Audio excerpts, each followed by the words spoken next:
திராவிட முன்னேற்ற கழகத்தின் செய்தி தொடர்பாளர் திரு கான்ஸ்டன்டைன் ரவீந்திரன் அவர்கள் இணைகின்றார். திரு கான்ஸ்டன்டைன் வணக்கம். நிறைய விமர்சனங்களை திரு விஜய் அவர்கள் முன்வைத்திருக்கிறார். நீங்களும் பிஜேபியும் குழந்தைங்க மாதிரி ஹேஷ்டேக் வார் விளையாண்டுட்டு இருக்கிறீங்க ஒரு முக்கியமான பிரச்சனைக்கு அப்படிங்கிற மாதிரியான விமர்சனங்களை வைக்கிறார். உங்க பார்வை. முதல்ல அவர் இந்த 2ஆம் ஆண்டு துவக்க விழாவை ஏதோ ஒரு பங்களாவில் நடத்தியிருக்காராமா, அரசியல்ல ரெசார்ட் சார் இல்ல, அவர் நடத்தி இருக்கிறது எங்க நடத்தியிருக்காருமா? மகாபலிபுரத்துல ஒரு தனியார் விடுதியில நடத்திருக்காரு. பங்களாவில் நடத்துறாரு.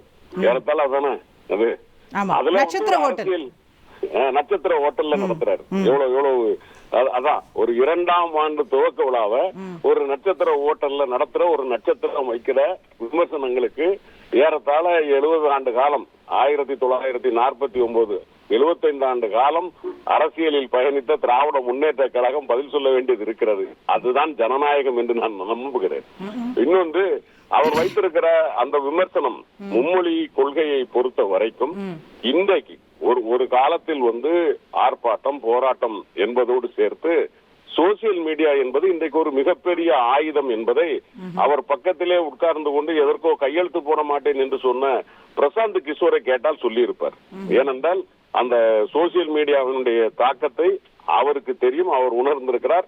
பர்சனலாக பிரசாந்த் கிஷோரோடு பேசியவன் பழகியவன் என்கிற முறையிலும் நான் சொல்லுகிறேன்.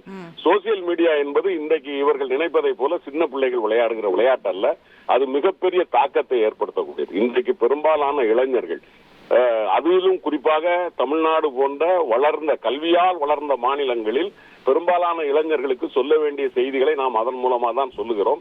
அது விளையாட்டு என்று அவர் சொல்லுவாரே, ஆனால் அரசியலை அவர் எப்படி பார்க்கிறார் அல்லது அரசியலை பற்றிய புரிதல் அவருக்கு இன்னும் குழந்தைத்தனமாகவே இருக்கிறது என்பதைத்தான் நாம் எடுத்துக்கொள்ள வேண்டியது இருக்கிறதே தவிர, பாரதிய ஜனதா கட்சியோடு திராவிட முன்னேற்ற கழகம் மும்மொழி கொள்கை, இதிலே அவர் எங்கே நிற்க வேண்டும்? மும்மொழி கொள்கையை கொண்டு வருகிறோம், அதற்கு நாங்கள் காசு கொடுக்க முடியாது என்று சொல்லுகிறார்கள் என்று சொன்னால், இதிலே நிதி பங்கீட்டில் பிரச்சனை இருக்கிறது, சுயாட்சியில் பிரச்சனை இருக்கிறது, மொழியில் பிரச்சனை இருக்கிறது. இந்த இடத்தில் பாரதிய ஜனதா கட்சி செய்வது தவறு, அதை எதிர்க்கிறேன் நான். ஆனால் திராவிட முன்னேற்ற கழகத்தை விட நான் இன்னும் வேகமாக எதிர்ப்பேன் என்று அவர் பேசி இருந்தால், ஒருவேளை அவருக்கு இருக்கிற அந்த இளம் வயதிற்கு அரசியலில் வேகமாக வருகிறார் என்று கூட நாம் எண்ணிக்கொள்ளலாம்.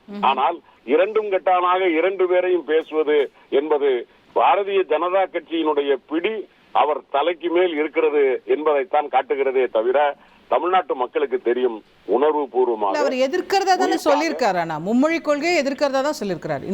இந்த பேச்சிலுமே கூட மும்மொழி கொள்கையை எதிர்ப்பதாக இருந்தால் நான் எதிர்க்கிறேன், மும்மொழி கொள்கையை நான் எதிர்க்கிறேன். பாரதிய ஜனதா கட்சி செய்வது தவறு சொல்லியிருக்காரா? ஆமா, திணிக்க கூடாதுன்னு சொல்லியிருக்கிறாரு. மாநில உரிமையில தலையிடக்கூடாது, மாநிலங்களுக்கு தேர்ந்தெடுக்கிற உரிமை கொடுக்கணும். இல்ல இல்ல, நான் என்ன சொல்றேன், அவர் அதுதான் நான் சொல்றேன். அந்த பக்கம் ஒரு அடி, இந்த பக்கம் ஒரு அடி, இது இல்ல. அரசியல் என்பது கொள்கையில் தத்துவத்தில் தெளிவு இருந்தால் பாரதிய ஜனதா கட்சி செய்வது தவறு. ஒருவேளை அவருக்கு எங்களை விட உணர்வு தமிழ் மீதோ தமிழ் இனத்தின் மீதோ அவருக்கு உணர்வு இருக்குமே, ஆனால் பாரதிய ஜனதா கட்சிக்கு நான் பாடம் காட்டுவேன். திமுக விளையாடி கொண்டிருக்கிறது என்பதை நான் என் வினையின் மூலம் நான் காட்டுவேன். எப்படியெல்லாம் நான் போராட போகிறேன் பேசியிருக்கிறாரா? இல்லையே. முதல்ல கொஞ்சம் பனையூர் பங்களாவில் இருந்தாரு, இப்ப மகாபலிபுரம் பங்களாவுக்கு வந்திருக்காரு. இன்னும் இவர் கன்னியாகுமரி வந்து சேர்றதுக்கு கொஞ்ச நாள் ஆகாது, பாப்போம். அதற்கு பிறகு திராவிட முன்னேற்ற கழகம் தன் கருத்துக்களை சொல்லும். ஓகே. ஆனா அவருடைய வருகையே இங்க இருக்கக்கூடிய பிரதான கட்சிகளுக்கு ஒரு எரிச்சல் ஊட்டுது. இவர் புதுசா வந்துட்டாரே, இவர் என்ன செய்யறதுன்னு தெரியலன்னு நீங்க எல்லாம் பாக்குறீங்க அப்படின்ற மாதிரியான விமர்சனங்களையும் தொடக்கத்துல வைக்கிறார். இல்லம்மா, புதுசா வந்ததுனால எங்களுக்கு என்ன எரிச்சல் வேண்டியதாங்க? நாம எரிச்சல் படணும் அப்படின்னு சொல்லி சொன்னா, எங்களுக்கு எதிரான ஒரு வகையில எங்களுக்கு நிகரான ஒரு எதிரியாக ஒருவர் வருகிறார் என்று சொன்னால் எங்களுக்கு எரிச்சல் வரலாம். எங்களுக்கு இவரை பார்த்து ஏன் எரிச்சல் வரணும்? கட்சி ஆரம்பிச்சு 2ஆவது ஆண்டு துவங்குறாரு, இன்னைக்கு வரைக்கும் அவரால் முழுசா மாவட்ட செயலாளர்கள் போட முடிஞ்சிருக்கா? லிஸ்ட் தாரீங்களா? தந்தி டிவில 122 மாவட்டம் சொன்னாரு. இதுவரைக்கும் எனக்கு 10 மாவட்டம் கிட்ட பெண்டிங் இருக்கு. 10 மாவட்டம் கிட்ட இன்னும் போடாம வச்சிருக்காங்க, இன்னும் பெண்டிங் இருக்கு. போடாம வச்சிருக்காங்கல்ல? எத்தனை வருஷமா? முதல்ல 122 மாவட்ட செயலாளரை போட முடியாதவர்கள் 95,000 பூத்துக்கு, ஒரு பூத்துக்கு 10 பேர் என்று சொன்னால் 9.5 லட்சம் பேரை நியமிச்சிருவாங்களா? முதல்ல எத்தனாயிரம் பூத்து இருக்குன்னு தெரியுமா உங்களுக்கு? ஒரு பூத்துக்கு 10 பேர் போடணுமே, எப்படி போட முடியும்? நீங்க 122 பேரை போடுறதுக்கு ஒரு வருஷம் கழிச்சு இன்னும் ஒரு 2வது வருஷத்துல உட்கார்ந்துட்டு இருக்கீங்க. அப்புறம் எப்படி 90-95 லட்சம் பேரை போடுவீங்க சொல்லுங்க? 9 லட்சம் பேர். ஓகே, உங்க விமர்சன பார்வைகளை முன் வச்சிருக்கீங்க. நிறைவா நான் கேட்கணும்னு நினைக்கிறது, திரு PK பிரசாந்த் கிஷோரோட அவர் கை கோர்த்திருப்பதை எப்படி பாக்குறீங்க? நான் விஜயை ஜெயிக்க வைப்பேன்னு அவர் சொல்றாரு அவருடைய பேச்சு. இல்ல, அதாவது பிரசாந்த் கிஷோர் என்றல்ல, எந்த ஸ்ட்ராட்டஜிஸ்டும் நம்ம எங்களை பொறுத்த வரைக்கும் ஒரு நல்ல அட்வர்டைஸ்மெண்ட் ஏஜென்ட், அவ்வளவுதான். அட்வர்டைஸ்மெண்ட் ஏஜென்ட்னால மட்டுமே ஒரு கட்சி ஜெயிச்சிரும் அப்படின்னா பிரசாந்த் கிஷோர் சப்போர்ட் பண்ண அத்தனை கட்சியும் ஜெயிச்சிருக்கோம். அவர் சப்போர்ட் பண்ண 7 கட்சியில 3 கட்சி ஜெயிச்சிருக்கு, 4 கட்சி தோத்துருக்கு. அப்ப மக்களினுடைய மனநிலை எதுவோ அதோடு சேர்ந்து அவர் கொடுக்கிற விளம்பர யுக்திகள் அவர்களுக்கு பிளஸ் அமையலாம். மற்றபடி ஒரு முறைக்கு மேல் இன்னொரு முறை பிரசாந்த் கிஷோரால் இன்னொரு கட்சிக்கு நின்றார் என்று சொல்லுங்கள் பார்ப்போம். எங்கே நிக்க முடியாது. அப்படி அவருடைய ஸ்ட்ராட்டஜி மட்டுமே வெல்லும் என்று சொன்னால், பீகார்ல ஒரு கட்சி துவக்கியிருக்காருல்ல, எது நடந்தது? எத்தனை பெர்சன்டேஜ் வாங்கியிருக்காரு? 20% எனக்கு இருக்கு சொன்னாரு. லல்லு பிரசாத் யாதவையும் நிதிஷ் அவரையும் எதிர்த்து 22 லட்சம் 22% இளைஞர்கள் எதிராக இருக்கிறார்கள் அப்படின்னு சொன்னாரு. 2% வாங்கியிருக்காரு.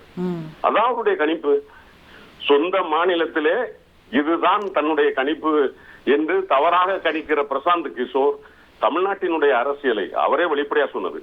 ஐ don't know the philosophy or the political scenario in Tamil Nadu. Just I want to give some advices as a strategist. இதுதான் அவர் கொடுத்த பேட்டி. அதனால பிரசாந்த் கிஷோர் பக்கத்தில் வந்து விட்டார், அதனாலே வெற்றி பெற்றுவிடும் என்று சொன்னால் ஒருவேளை கிருஷ்ண பரமாத்மாவை விரும்புகிறவர்கள் அதை ஏற்றுக்கொள்ளலாம், நாங்கள் ஏற்றுக்கொள்வோம். அவர் தானே தேவைப்பட்டார் திமுகவுக்குமே, அதுதான் அவங்க வைக்கிற விமர்சனம். இப்ப இன்னைக்கு அவர் வந்தா ஒண்ணும் இல்லன்னு சொல்றீங்களே.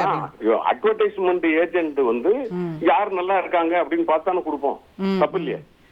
இப்ப அதுக்கப்புறம் நாங்க 24 ஜெயிச்சப்போ பிரசாந்த் கிஷோர் கூட இருந்தாரா என்ன? 40க்கு 40 அடிச்சோம்ல. Correct correct. 2019 அடிச்சோம்ல இல்லையா? அப்ப நான் சொல்றது என்னன்னா, நான் பிரசாந்த் கிஷோரை நான் குறைச்சு மதிப்பிடல, ஒரு நல்ல ஸ்ட்ராட்டஜிஸ்ட், நான் மறுக்கல. ஆனால் அவருடைய அட்வர்டைஸ்மெண்ட் என்பது எது மக்கள் மனதை தொற்றிருக்கிறதோ அதுல ஒரு 2-3% கொண்டு போக முடியும் அவரால், உறுதியா ஸ்ட்ராட்டஜிஸ்ட் செய்ய முடியும். பட் எதுவும் இல்லாமல் அவரால் தூக்கி நிறுத்த முடியும் என்று அவர் கனவு காணுவாரே, ஆனால் அவர் அவரை பற்றிய சுய மதிப்பீட்டில் கொஞ்சம் ஓவராக இருக்கிறார், அதிகமாக இருக்கிறார் என்றுதான் நான் கருதுகிறேன். ரைட், நன்றி பேராசிரியர் கான்ஸ்டன்டைன், விரிவாக உங்கள் பார்வைகளை எங்களோடு பகிர்ந்து கொண்டதற்கு. செய்திகளை உடனுக்குடன் தெரிந்து கொள்ள உடனே சப்ஸ்கிரைப் பண்ணுங்க.